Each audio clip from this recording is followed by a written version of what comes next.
Regardez, regardez, regardez ce jour, marquer ce jour, vraiment c'est la Nakba pour nous, c'est notre Nakba.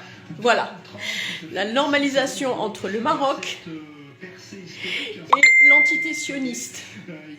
Alors, le 10 décembre, retenez cette date, c'est vraiment la Nakba pour nous. Incompréhensible, même s'il y avait des échanges officieux, mais comme ça, de façon officielle, annoncer une normalisation avec l'entité sioniste. C'est un jour noir aujourd'hui, regardez. C'est un jour noir, voilà. Voilà la décision unilatérale entre le roi et l'entité sioniste. Je dis unilatérale, parce qu'on ne nous a pas consultés, parce que les Marocains sont contre cette normalisation.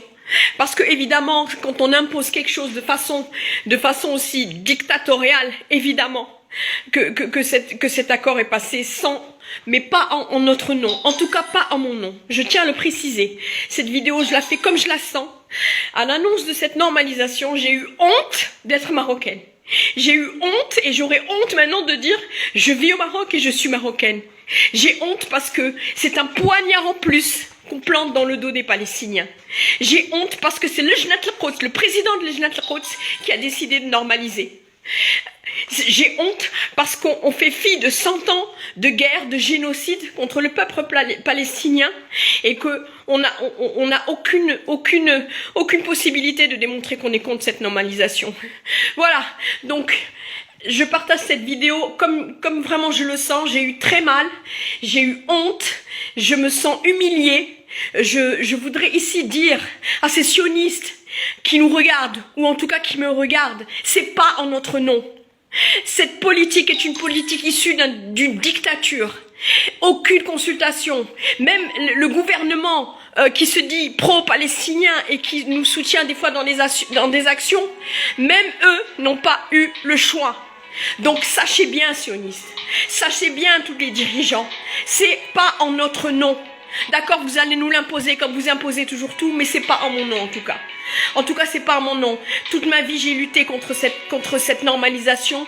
Pas de normalisation avec des fascistes, avec des sionistes. Et s'ils viennent, qu'ils sachent qu'ils viendront, mais malgré nous, c'est honteux. J'ai honte aujourd'hui de ce jour. Je marquerai ce jour comme une nakba pour moi. En tout cas, je pensais pas le vivre. Je pensais que j'allais mourir bien avant de voir ce jour-là. Malheureusement, je le vis et je m'y attendais pas, même si officieusement, dans la traîtrise et dans la sournoiserie, il y avait des échanges avec l'entité sioniste. On se le cache pas, mais comme ça, de façon officielle, annoncé comme ça au monde entier et passé dans des chaînes israéliennes comme cet accord, je suis vraiment dégoûtée. Donc, je partageais cette vidéo et dites-le haut et fort. Moi, Sadia El-Walous, je refuse cet accord. Moi, Sadia El-Walous, je vais à l'encontre de la décision du roi Mohamed VI, dont je me détache complètement.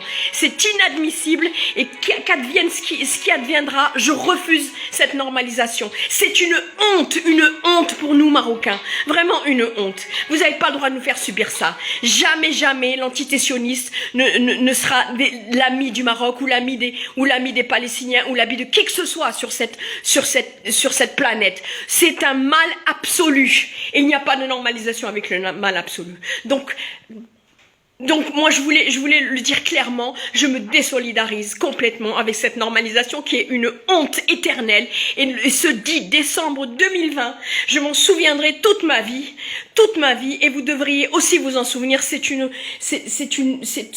lamentable, c'est une catastrophe